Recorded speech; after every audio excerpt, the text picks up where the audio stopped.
E aí pessoal, bem-vindos a mais um vídeo explicativo do Livro Os Mensageiros, do Médium Chico Xavier, do Espírito André Luiz. Gente, eu estou gravando novamente já outro episódio hoje. Tanta chuva está fazendo eu ficar dentro de casa e vamos aproveitar e vamos trabalhar para a espiritualidade da maneira que a gente pode, né? Então nós estamos no capítulo 20, Defesas contra o Mal, né? Eu estava dando uma olhadinha aqui meio por cima, o capítulo é longo, talvez a gente não consiga fazer num vídeo só, mas vamos tentar, né? Se não der, a gente faz em 2 vídeos e vocês assistam, tá bom? Então, capítulo 20, Defesas contra o Mal. Descemos as escadarias e, em frente dos muros altos, pude observar a extensão das defesas do soberbo edifício. Aquela construção grandiosa era muito mais importante que a de qualquer castelo antigo transformado em fortaleza. Novamente no exterior, podia detalhar a visão panorâmica com mais exatidão. Então, André Luiz, Vicente estão do lado de fora e eles começam a descrever o que seria o castelo, né? Aquilo lá que eles falam, que eles estão dentro lá do Socorro, né? Do prédio do Socorro, no meio do umbral, tá? Então ele vai simplesmente descrever tudo o que eles veem naquele instante. Reconheci agora que entráramos por um baluarte avançado, identificando a imponência da construção majestosa. Apresentavam-se-me as linhas gerais com nitidez. Impressionavam-me, sobretudo, as fortificações. Via a torre de mensagem consagrada, por certo, ao serviço de existência. O baluarte agudo, elevando-se acima dos fossos que deixavam transbordar a água corrente. A torre de vigia, esbelta e alterosa. Observei o caminho da ronda, a cisterna, as seteiras e, em seguida, as paliçadas e barbacãs, e refletindo na complexidade de todo aquele aparelhamento defensivo. E as armas? Identifiquei-lhes a presença na maquinaria instalada ao longo dos muros, copiando os pequenos canhões conhecidos na terra. Entretanto, vi com emoção, no cume da torre da vigia, a enorme bandeira da paz muito alva, tremulando ao vento com um largo penacho de neve. Alfredo percebeu a estranheza que se apossara de Vicente e de mim. Já sei a impressão que a nossa defesa lhes causa. Fixando-nos o olhar muito lúcido, continuou. Naturalmente, não imaginavam necessárias tantas fortificações. Conforme vê em nossa bandeira, é de concórdia e harmonia. No entanto, é imprescindível considerar que estamos em serviço, que precisaremos defender em qualquer circunstância. Enquanto não imperar a lei universal do amor, é indispensável persevere o reinado da justiça. Nosso posto está aqui colocado igualmente como ovelha em meio de lobos, e embora não nos caiba efetuar o extermínio das feras, necessitamos defender a obra do bem contra os assaltos indébitos. Desculpa, gente. As organizações dos nossos irmãos consagrados ao mal são vastíssimas. Não admitam a hipótese de serem todos eles ignorantes ou inconscientes. A maioria se constitui de perversos e criminosos. São entidades verdadeiramente diabólicas. Não tenho disso qualquer dúvida. Então, gente, veja bem. Então, André Luiz fez falou sobre como que é o castelo, a maneira como eles viram, e eles identificaram as armas como tipos canhões que nós temos nas guerras, entendeu?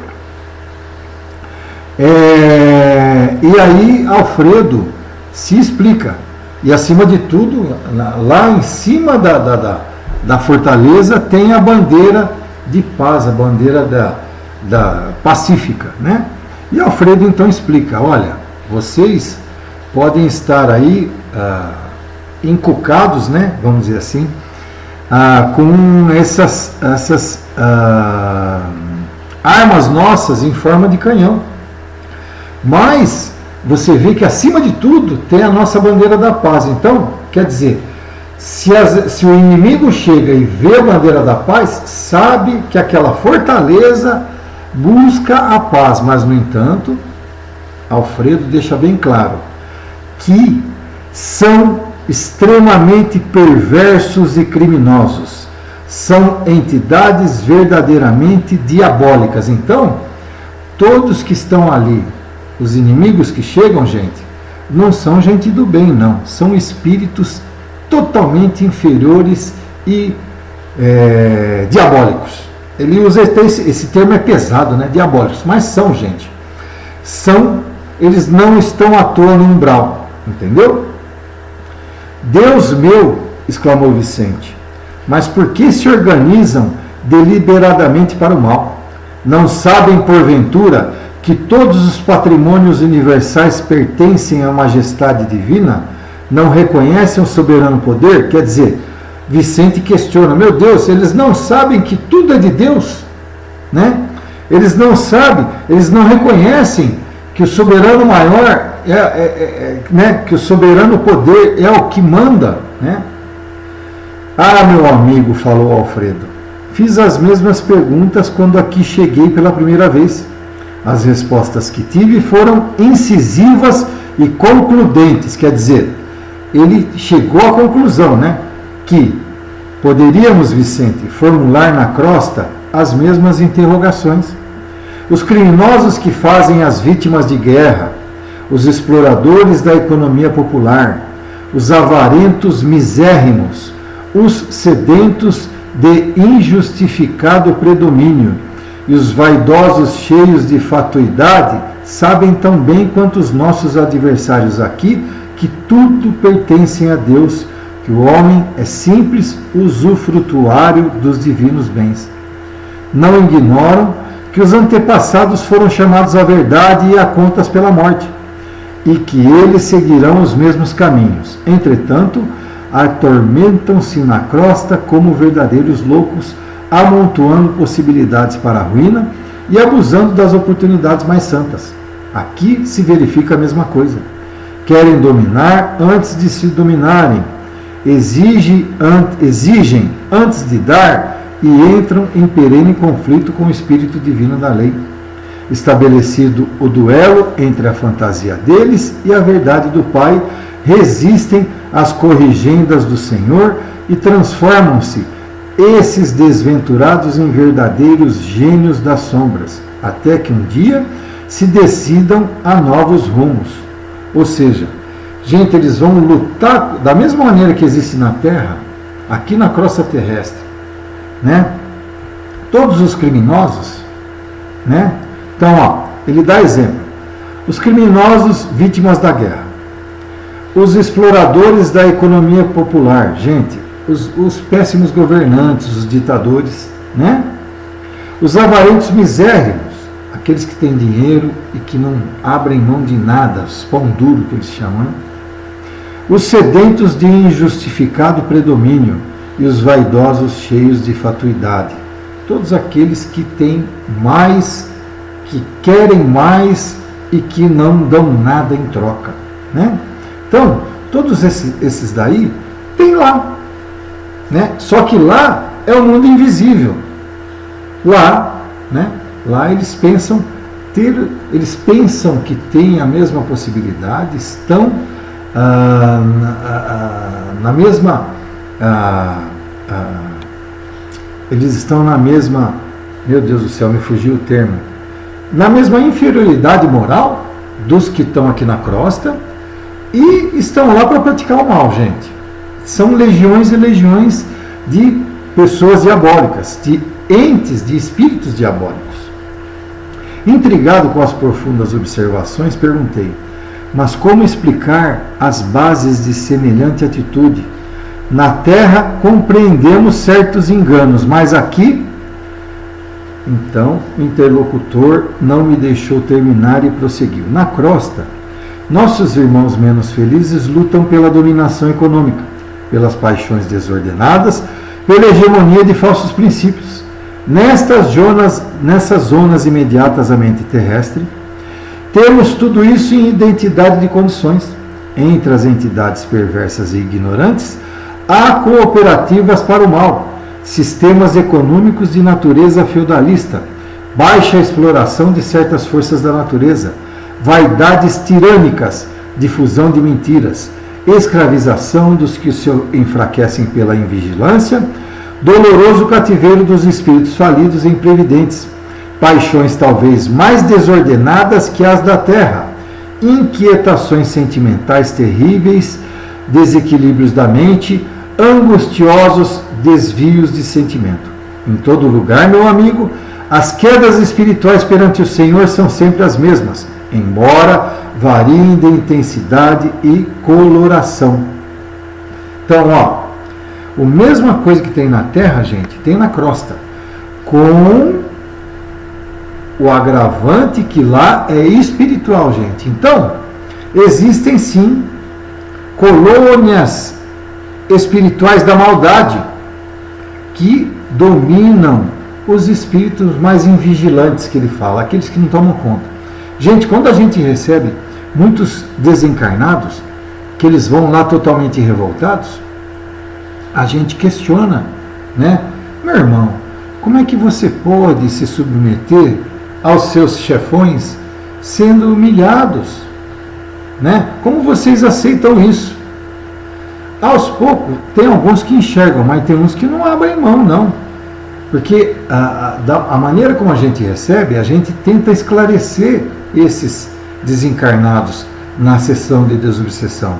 E a gente questiona, como é que vocês se submetem a esse tipo de horror, sendo que nas colônias espirituais nós só temos o amor para dar para vocês, e jamais vocês vão ser submetidos a flagelos, né? Jamais vocês vão apanhar, porque eles apanham, gente. Nos mundos espirituais, os chefões batem neles se eles não cumprem aquilo que o chefão fala. Entendeu? É tudo isso que Alfredo está expondo agora.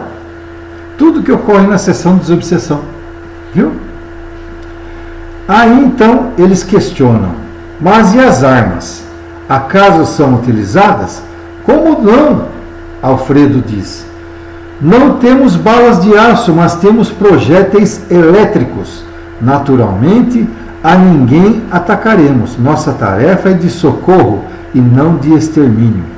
No entanto, qual o efeito desses projéteis? Assustam terrivelmente e, sobretudo, demonstram as possibilidades de uma defesa que ultrapassa a ofensiva. Mas apenas assustam, poderiam causar a impressão de morte. O que você está dizendo, Alfredo? Meu amigo, se já não estamos na carne, busquemos desencarnar também os nossos pensamentos. As criaturas que se agarram aqui às impressões físicas estão sempre criando densidade para os seus veículos de manifestação, da mesma forma que os espíritos dedicados à região superior estão sempre purificando e elevando esses mesmos veículos. Nossos projéteis, portanto, expulsam os inimigos do bem através de vibrações de medo, mas poderiam causar a ilusão da morte, atuando sobre o corpo denso dos nossos semelhantes menos adiantados no caminho da vida. A morte física na Terra não é igualmente pura impressão? Ninguém desaparece. O fenômeno é apenas de invisibilidade ou por vezes de ausência. Quanto à responsabilidade dos que matam, isto é outra coisa. E além da observação, que é da alçada da justiça divina, temos a considerar igualmente que nessa esfera o corpo denso modificado pode ressurgir todos os dias pela matéria mental destinada à produção dele, enquanto que para obter o corpo físico, almas aqui trabalham por vezes durante séculos. Então, olha que coisa que a gente vê aqui. E as armas? Elas emitem projéteis elétricos. No entanto, mas qual que é o efeito? Porque se são espíritos, o que André Luiz está questionando? Se são espíritos, qual que é o efeito dessas armas? Aí Alfredo explica que esses espíritos inferiores, eles transformam o perispírito tão densos, O perispírito deles é tão denso que eles são atingidos, sim, por esses projéteis, por esses choques elétricos.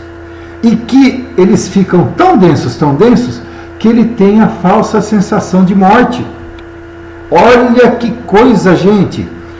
No umbral, o corpo perispiritual desses espíritos são tão densos, que são atingidos por esses projéteis elétricos, essa força elétrica. Isso é magnetismo, gente, eletromagnetismo. E eles são tão densos que é como se eles tivessem morrido. Entendeu? Olha quão inferior e infelizes são esses nossos irmãos. Mas que eles têm que defender, sim, aquela fortaleza. E que sempre eles vão defender, que eles nunca vão deixar que a espiritualidade inferior consiga invadir essa fortaleza, né? E que eles precisam reagir desse jeito. Eles não podem receber de braços abertos esses irmãos que querem acabar com a fortaleza. Eles não podem receber desse jeito, gente. Eles não podem receber esses irmãos de portões abertos. Eles têm que se defender, entendeu? Bom, feito isso, ele deixa claro que é o seguinte: como esses espíritos, esse perispírito é tão denso, e na hora que é atingido por essa força elétrica, ele pensa que morreu, no outro dia o corpo perispiritual se refaz novamente e vai novamente tentar atacar a fortaleza. Olha que coisa, gente. Diferente desse corpo de carne nosso, que é mais denso ainda, que ele fala aqui, que às vezes leva séculos para a gente reencarnar novamente, entendeu?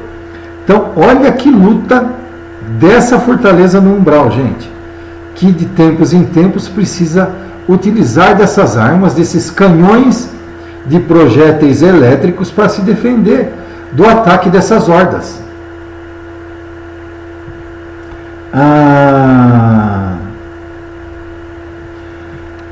Vicente e eu nos caláramos estupefatos. Alfredo sorriu serenamente e perguntou bem-humorado: vocês conhecem a lenda hindu da serpente do santo?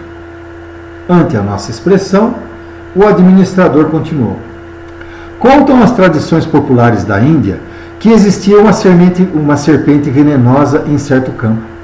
Ninguém se aventurara a passar por lá, receando-lhe o assalto.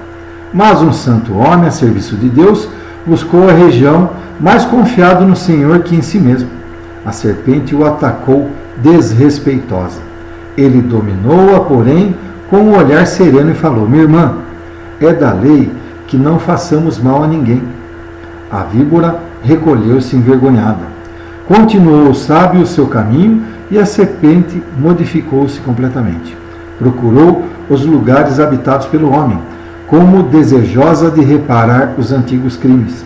Mostrou-se integralmente pacífica, mas desde então começaram a abusar dela. Quando lhe identificaram a submissão absoluta, homens e mulheres e crianças davam-lhe pedradas. A infeliz recolheu-se à toca desalentada. Vivia aflita, medrosa, desanimada. Eis, porém, que o santo voltou pelo mesmo caminho e deliberou visitá-la. Espantou-se, observando tamanha ruína. A serpente contou-lhe então a história amargurada. Desejava ser boa, afável e carinhosa, mas as criaturas perseguiam-na e apedrejavam-na. O sábio pensou e respondeu após ouvi-la: mas, minha irmã, houve engano de tua parte. Aconselhei-te a não moderdes